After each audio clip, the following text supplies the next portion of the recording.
Bueno, estamos a pocos días de la primera cuenta pública de la segunda administración de Michelle Bachelet.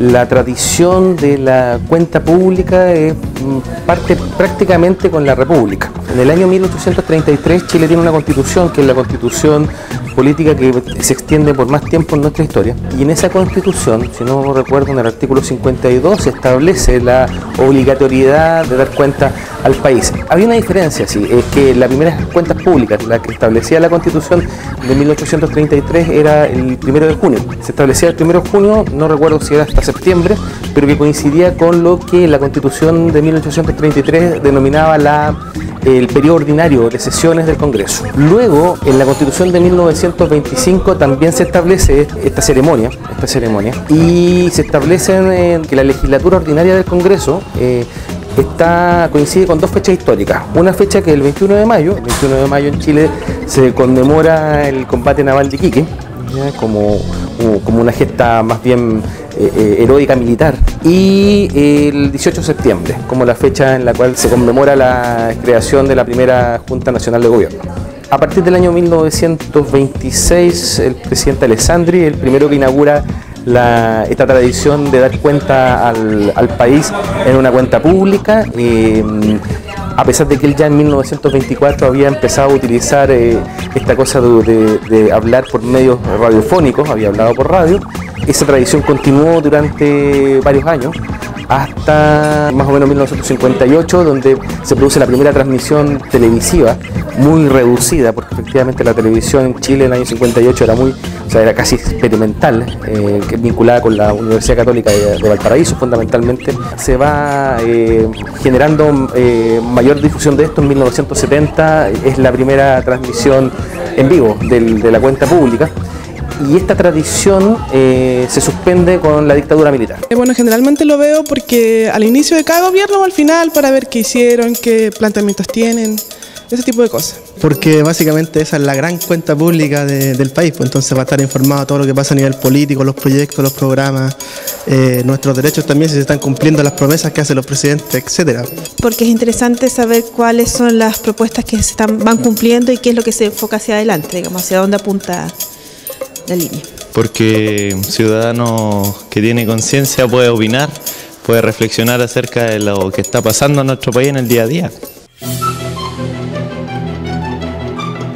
Lo que pasa es que el discurso presidencial en el régimen asistencial, que es el régimen que nosotros conocimos, surge desde el año 1925-26 hasta el año 1973. ¿Ya? Es interrumpido solamente en una ocasión, que tiene que ver también con la historia de Concepción, que es el 21 de mayo de 1960, que ese día a las 6 de la mañana Concepción es destruida por un terremoto, que fue precursor a propósito del gran terremoto de Valdivia al día siguiente, el 22 de mayo. Según recuerdo, puedo estar equivocado en el dato histórico, pero ese fue el único momento en que no se realizó esta cuenta pública, este mensaje presidencial. Ese mensaje presidencial era en Santiago, en el antiguo Congreso Nacional, y el presidente daba cuenta, bueno, más o menos la estructura era la misma, donde daba cuenta un poco de su programa, de lo que había hecho y de lo que venía a futuro. Eso fue interrumpido en el año 1973 con el golpe militar. A partir del 1974 Pinochet también da cuentas públicas, también da mensajes presidenciales, pero aquí hay un tema importante. Pinochet cambia esta fecha del 21 de mayo, que también es una gesta militar y heroica, por esta que él intenta darle este carácter y esta raigambre heroica. Cuando termina la dictadura en lo formal, el año 1990, en 90 asume Patricio Aylwin. Patricio Aylwin hace algo interesante, que es lo que Hochschild habla, un autor inglés, un historiador inglés, y Ranger, que también son dos historiadores ingleses, hablan de la reinvención de la tradición. Esto es interesante. En 1990, el mismo Aylwin dice que vamos a recuperar nuestras tradiciones republicanas. Y una de nuestras tradiciones republicanas era el mensaje presidencial, la apertura de la sesión ordinaria del Congreso, porque finalmente ese, en términos efectivos, para eso sirve, para abrir la sesión ordinaria del Congreso. Ese mensaje presidencial vuelve al 21 de mayo. Y desde ahí hasta los otros días, efectivamente. Pero yo, en el sentido que plantean estos historiadores ingleses, yo entiendo que es la reinvención de la tradición, a pesar de que hay dos cosas que son bastante distintas. La primera es que ya no es en el Congreso en Santiago, sino que es en el Congreso en Valparaíso. Pero además por otro motivo que es más importante.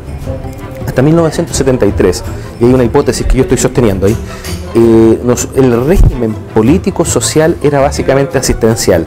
El Estado chileno se preocupaba de su pueblo, y el pueblo le confería esa soberanía a este Estado para que hubiera una relación recíproca, una relación en el fondo en beneficio mutuo. A partir del año 73 el régimen chileno cambia radicalmente a un régimen neoliberal. ¿Qué significa básicamente el neoliberalismo? Que es una palabra que uno generalmente ve, mira y escucha.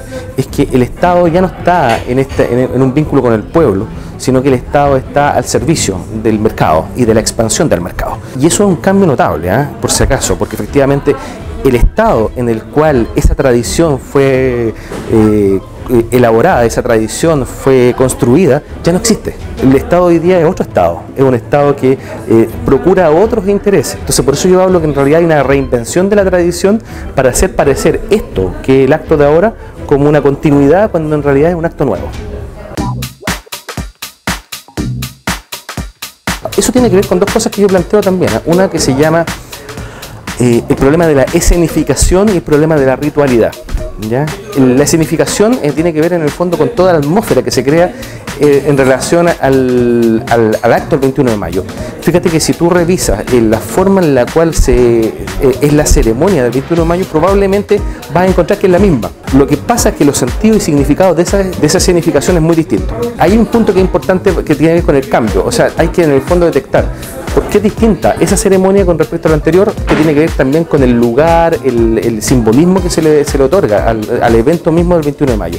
Y el otro tema que tiene que ver con la ritualidad es esto que estoy hablando, efectivamente, cómo yo finalmente en seguir esta liturgia, seguir este canon, yo puedo introducir ciertos elementos que son interesantes y son de alguna forma indicativos de que queremos hacer algunos cambios, poner algunos acentos en algo. Por ejemplo, el discurso presidencial que en el año 2003 pronuncia Ricardo Lagos. Ricardo Lagos en ese momento hace algo que es muy interesante en términos de lo simbólico. Introduce en su discurso ejemplificaciones con lo que ocurre con los sujetos a partir de su propia, de lo que ocurre en los sujetos, el cuerpo de los individuos. Estamos hablando de casos concretos, estamos hablando de personas concretas en relación a la política social. Por ejemplo, nombra a la señora Carmen Vara. La señora Carmen Vara, una señora que no sabía escribir, y en un momento Ricardo Lagos dice, bueno, aquí está Carmen Vara, ese es el campo, aquí está Carmen Vara.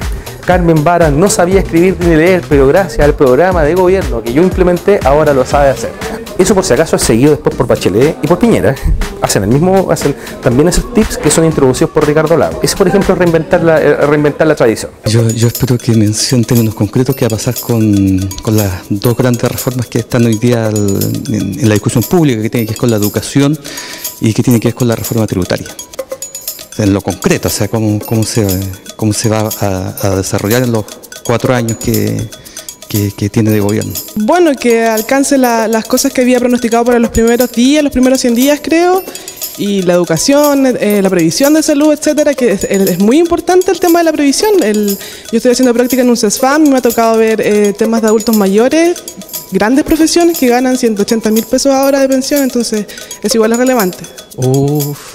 Lo que hemos esperado siempre, reformas profundas en educación, salud, lo de siempre, pero que, o al menos, cumpla lo que prometió que iba a hacer.